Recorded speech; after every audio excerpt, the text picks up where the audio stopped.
Hello, everybody. Welcome to a special episode of Asia Inside Out. I'm here today with ASPI's distinguished non-resident fellow, the Honorable Jeffrey Feltman, to discuss the ongoing and unfolding situation in the Middle East and the implications for regional and global politics and security.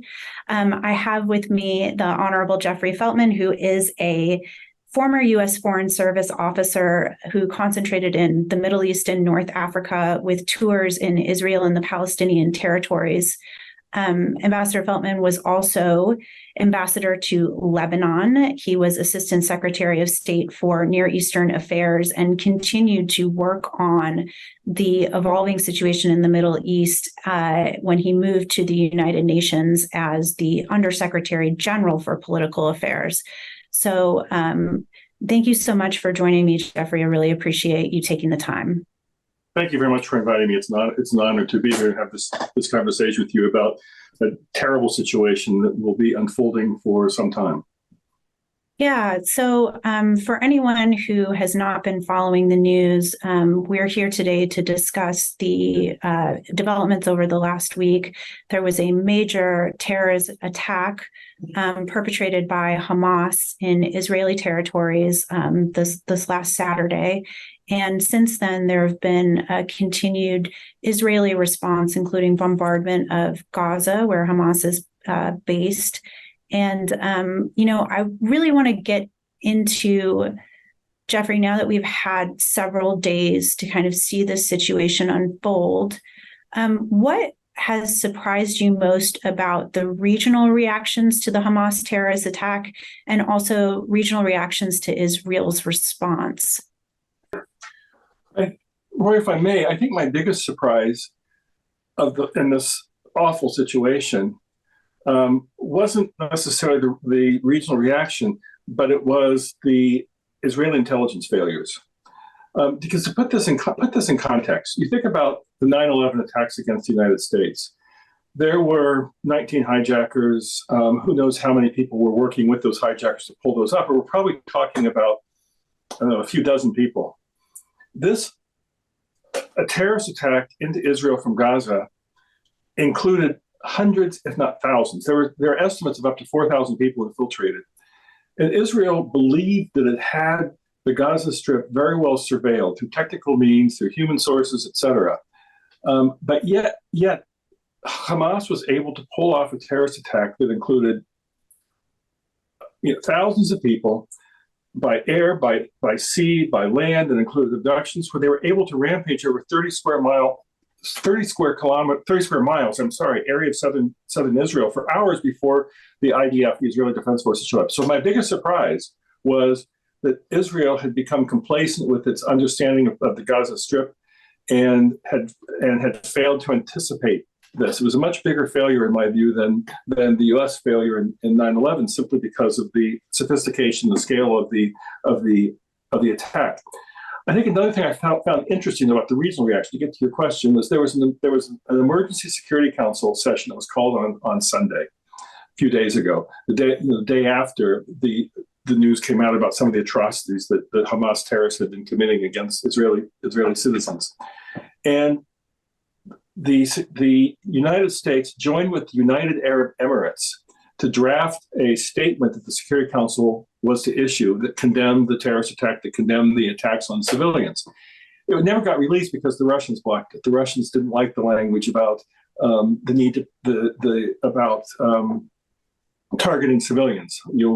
I think we can guess why the Russians would have blocked that.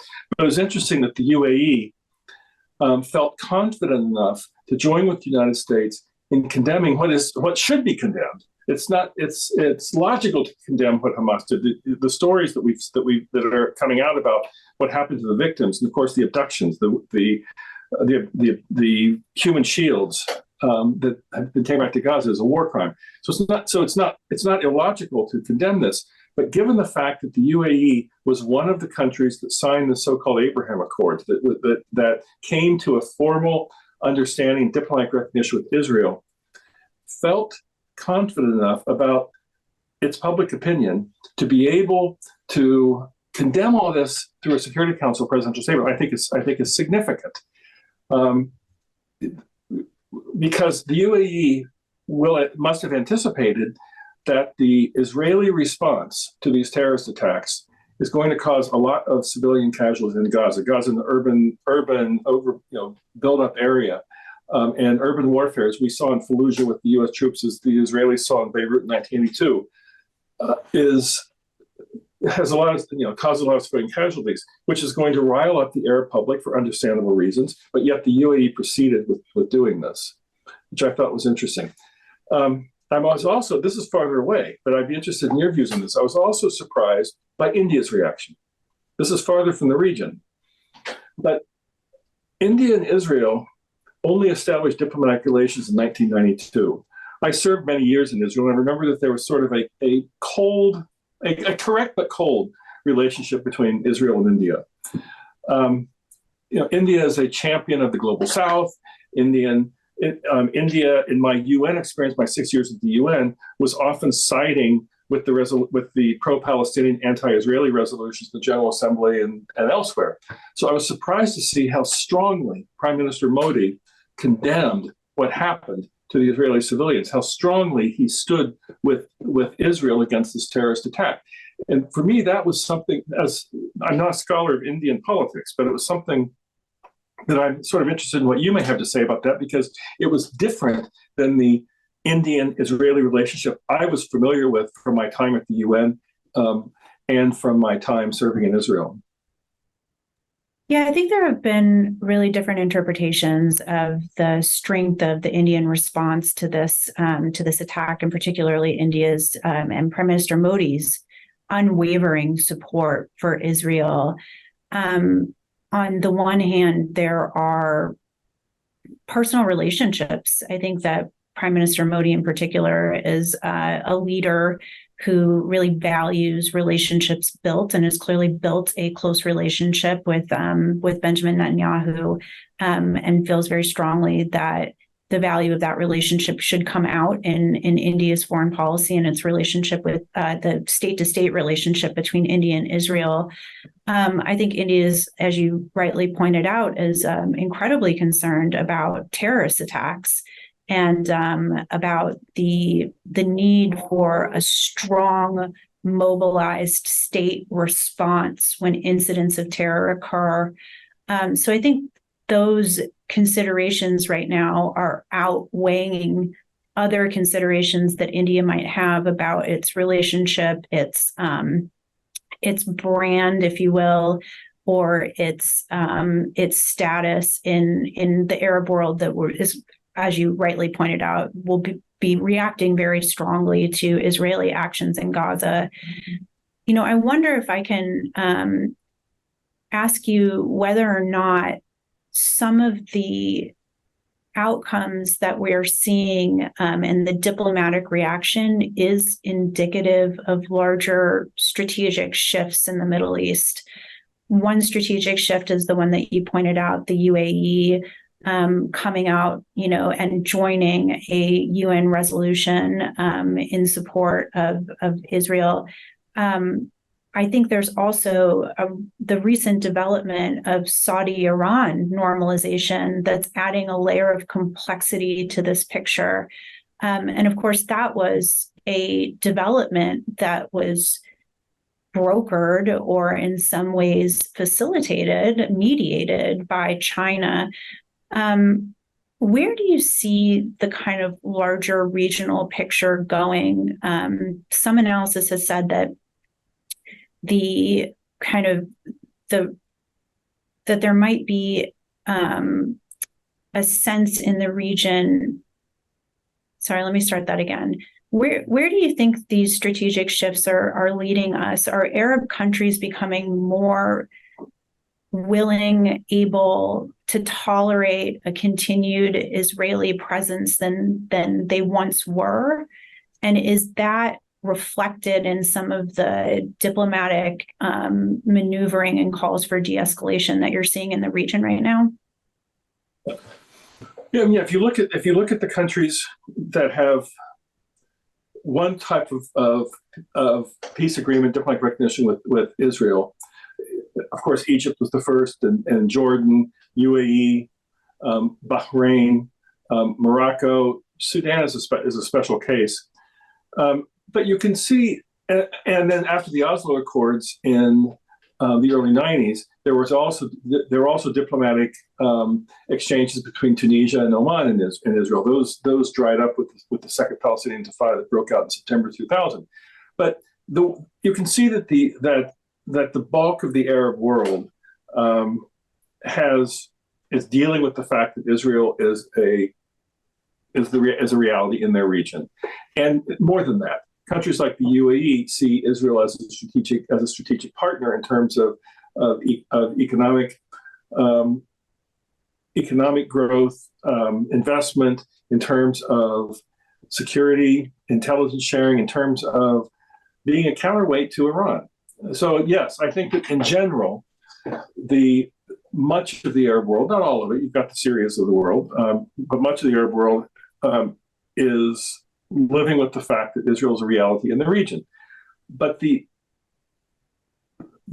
issue that's of immediate importance, I think, is that the Israeli-Palestinian conflict remains unresolved, and that all of these agreements that I have mentioned have essentially leapfrogged over the Palestinian issue to the distress of the Palestinians.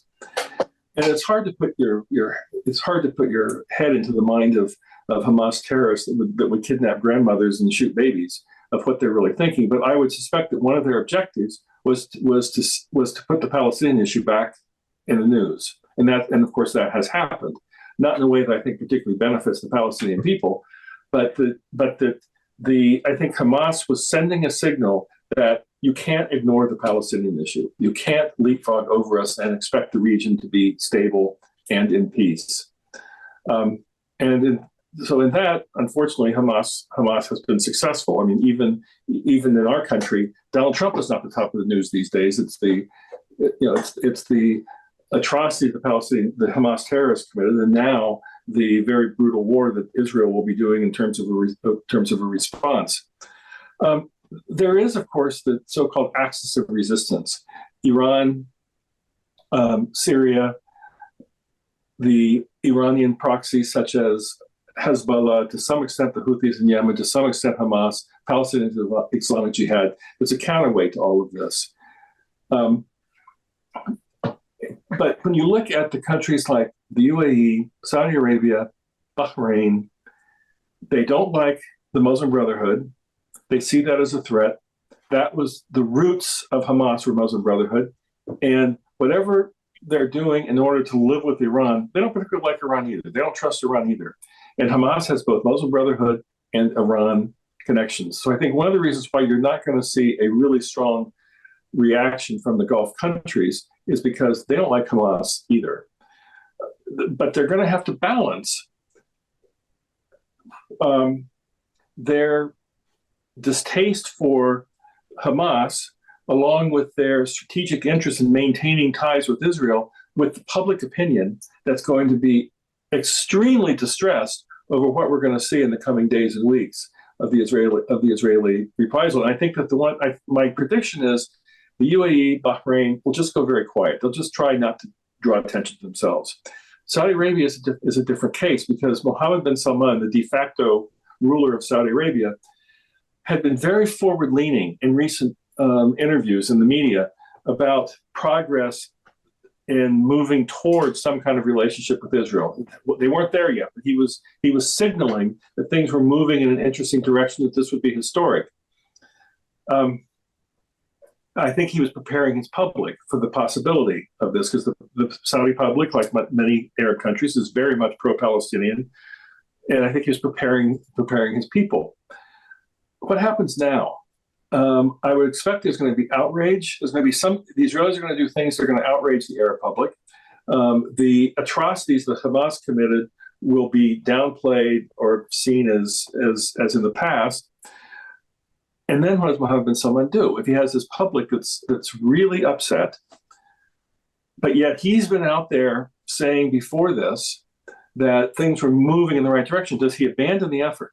If he abandons the effort, Hamas wins. Basically, Hamas says we've derailed the Israeli-Saudi thing, and it makes him look weak. He's changed his policy. If he continues, he's going to have to be extremely sensitive to that Saudi public opinion that I predict is going to become increasingly pro-Palestinian as the days go on. So we'll see. I would suspect that it will prompt him to think more about the Palestinian side of an Israeli-Saudi understanding. Mohammed bin Salman had been very clear with what he expected from the United States in terms of security guarantees, support for nuclear enrichment, support for weapons. He'd been more ambiguous about what he expected the Israelis to do for the Palestinians. He may become more specific now. Of course, it's a bad time, though the Israelis are going to be in no mood for concessions, but it would help him square the circle of how he continues to move in the direction he indicated he wanted to move, while also being cognizant of the concerns of his population. So I wonder if what is your perspective on whether or not Hamas can continue to speak for the Palestinian people after this? I mean, Hamas is not the only representative of the Palestinian people. There's the Palestinian Authority in the West Bank. There are recent polls that I've looked at that say that the ceasefire between Hamas and Israel was supported by the majority of the Palestinian people living in Gaza. There's now this kind of additional pressure on Hamas as a unitary actor, perhaps. Reports coming out that Iran's intelligence was surprised by this attack. Is there an opportunity ahead to look at the Palestinian issue and the Hamas issue, the Hamas atrocities, as two separate issues? Or is Hamas so intrinsically linked to the Palestinian cause that this will only further deepen enmity between the Israelis and the Palestinian people, the civilians who are in Gaza, who are bearing the brunt of the punishment for Hamas's activities? This may be ancient history, but I'm thinking the time that I was U.S. ambassador to Lebanon. I was there during the 2006 war between Hezbollah and Israel. And Hezbollah provoked the war by kidnapping 2 Israeli soldiers in Israel with a very sophisticated operation and bringing them back into Lebanon. They died of their wounds. But Hezbollah provoked that war. The war was devastating. Nothing like what we're seeing now, but the war was devastating. And in the initial days, the Lebanese were so angry at Hezbollah for ruining their summer, for ruining the tourism that had come that was propping up the economy. They were just furious with Hezbollah. But that changed the longer the war went on, the more that the Lebanese were suffering. And I worried that the same thing could happen in Gaza, that I would expect that most of the 2.2 million people were appalled by what happened. I hope they were appalled as human beings because of the way that the Israeli civilians suffered, but they were probably also appalled, or more appalled by they knew what was coming. They knew that the Israelis were going to be responding in force, and so I don't think Hamas would have had public support for what they have done. And the Israelis have vowed to smash Hamas, to eliminate Hamas, which is pretty hard.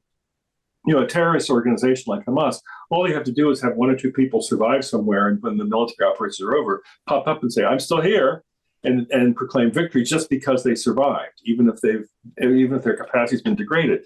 But you've touched on a bigger problem, Rorry, which is the lack of credible leadership that can rally the Palestinians around a unified approach to their position in the region, a unified approach to how they would deal with a serious attempt at negotiations. Hamas was not popular in Gaza because of the way that the sort of theocratic, autocratic rule that it had. It was more popular, weirdly, in the West Bank, where they weren't under Hamas rule. And the Palestinian Authority, based in Ramallah, product of the Oslo Accords from 1993 and onward, it's discredited as well. It's discredited in part because of corruption, but it's discredited in part as well because it was not able to advance the Palestinian aspirations for an independent state that in which they can live with dignity. And that, I think, all of us share some blame. Primarily the Israelis, that they looked at the Palestinian Authority as a policeman protecting their security, not as a representative government in the making that should be built up in order to be able to have credibility to pull the people together. So at the end of whenever these military operations end, and whenever the dust settles and what will be left of the Gaza Strip, the Israelis face a problem. There is no credible Palestinian leadership that would be able to step in there, at least none that I can identify.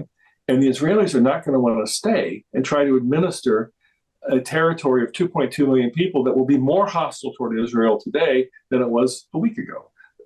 So I think there's a real problem that the secular Palestinians, the Palestinian Authority, have been discredited.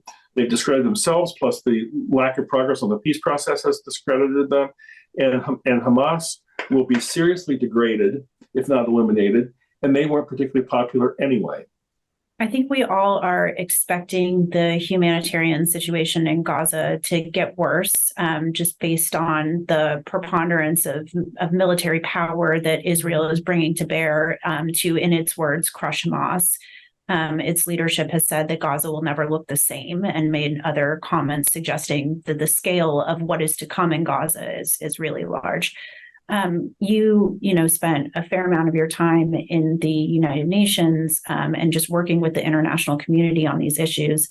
What do you think the international community can do at this moment to address the actions of Hamas, these atrocities that Hamas has committed, while still managing or minimizing the humanitarian crisis in Gaza? You're absolutely right. There is a humanitarian crisis. Humanitarian conditions were bad before Saturday, and now they're much worse, and they're going to get worse. But I think that we have to. I'm not going to. I do not excuse things like, a siege cutting off all food and medicine. That is not the right way to try to approach things. But I think we have to understand where the Israelis are coming from. Had we had the same scale of murder in 9/11 that they had on Saturday, we would have had 300,000 American citizens killed. 300,000 versus just under 3,000. The trauma that the Israelis have experienced is tremendous.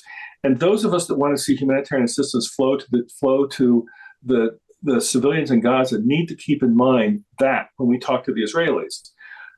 I think calling for opening a humanitarian corridor, for example, sounds like it makes sense from a humanitarian angle. Why in the world would the Israelis agree to that right now when they're still facing rockets? There's still been rockets fired even today. I think that what the humanitarian community needs to do is focus on very specific needs and go to the Israelis. It's labor intensive, but one by one, and say, Shifa Hospital needs this. And we're going to get this to Shifa Hospital in this way. And at the same time, keep up the drumbeat of trying to get assistance, knowledge, intelligence, information about the hostages, about the human shields. This is unprecedented to have 150. Well, I don't know. The numbers keep changing. Somewhere between 97 and 150 people who have been spirited away, kidnapped, abducted. This is a war crime. But this looms large in Israel, and on 97 people is not 2.2 million people, but there are still human beings who are being held, and we need to show that we understand that their families are concerned, that we're trying to figure out how to address that, just as we're trying to figure out how to get medicines and fuel to Shifa Hospital. I just don't think saying to the Israelis right now, it's wrong for you to besiege Gaza, which it is wrong, is going to get us anywhere. We're going to have to look at very, very specific things. I'm encouraged to hear the Egyptians. On the one hand, the Egyptians do not want to be the recipient of 2.2 million Gazans. They have made it clear that they are not going to be the solution for the Gaza Strip, but they have moved humanitarian supplies close to the border. I think anticipating either that the humanitarian supplies will eventually go in from Egypt, or that there will be some refugees that leave Gaza for the Sinai. But humanitarian actors, UN or otherwise, have to keep in mind the trauma that the Israelis are feeling after these atrocities, and talk to them in a way that they can understand. I really think that right now, finger wagging about the siege is counterproductive. The U.S., has obviously come out in strong support for Israel, and I think in solidarity for understanding the feelings of the Israeli people after this terrible terrorist attack. The U.S. has also sent a carrier strike group, the Gerald Ford strike group, to the region in order to bolster deterrence. I'm wondering if you could just talk us through a little bit what the thinking behind putting a U.S. military asset in the region is at this point. On the one hand, there are all of these calls, I think, from the U.S., from the region, from the international community to work towards de-escalation. On the other hand, it seems as though, the U.S. is putting itself in a position to be a part of the conflict if need be. So tell us a little bit about how you think U.S. policy is evolving on this. And without question, the U.S. Has gone all in with supporting what Israel thinks it needs to do to respond to this.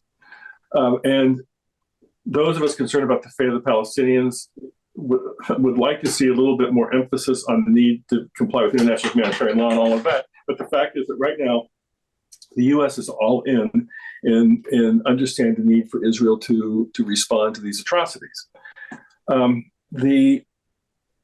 And of course, Israel, the U.S. has also sent experts to try to help the Israelis deal with the hostage situation, which apparently includes some American citizens as well as nationals from other countries.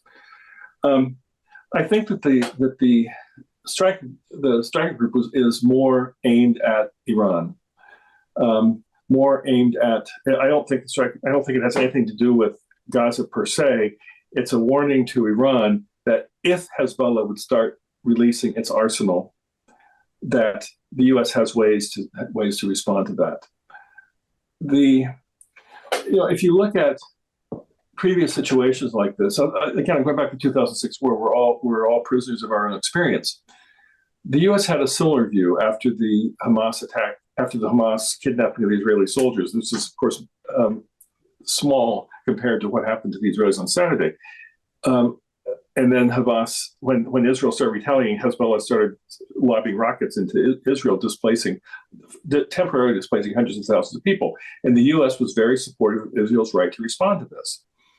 But as the time goes on, you start to see more conditionality in the U.S. statements. You start to see, well, you need to be more careful. You need to take different measures. You need to address the fact that without electricity, there'll be sewage pumped into the Mediterranean that hits Israel too. You'll see the conditionality. I think the same thing will happen in Gaza, where the U.S. will, as the military operations proceed, you'll see, and the reports of suffering by the Palestinians come to light, you're going to see more and more concern expressed by the Americans. What I hope will happen is that the gap between now, with the full-throated support for Israel to do whatever it wants, and then the support for Israel, but with some messages about the need to protect civilians. I hope that gap is relatively brief. I should say something else on humanitarian assistance. I understand why the humanitarian actors from the UN and others are really emphasizing international humanitarian law and all of that. But we have to think about, is this the time to score the political points when Israel has suffered from such terrorism, that Israel too is violating things? Or is this the time we think practically, how do we get medicine into Shifa Hospital? And that's why for right now, I would lower the general references to international humanitarian law and raise the specific requests and how one would get them there without diversion to Hamas.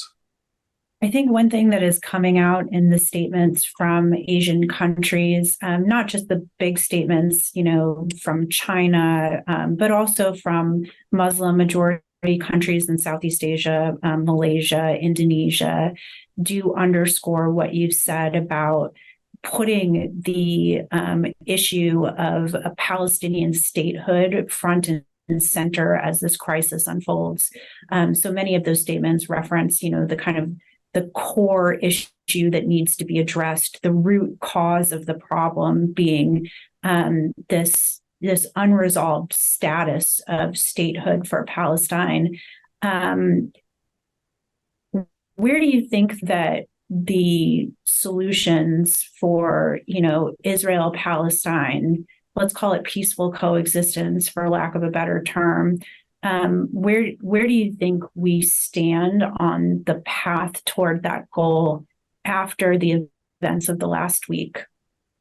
Roy, I think that countries like China, who have called for implementation of the two-state solution in recent statements, who've called for de-escalation, ceasefire, would have a lot more credibility if they also were condemning the type of really atrocious murders that took place on Saturday.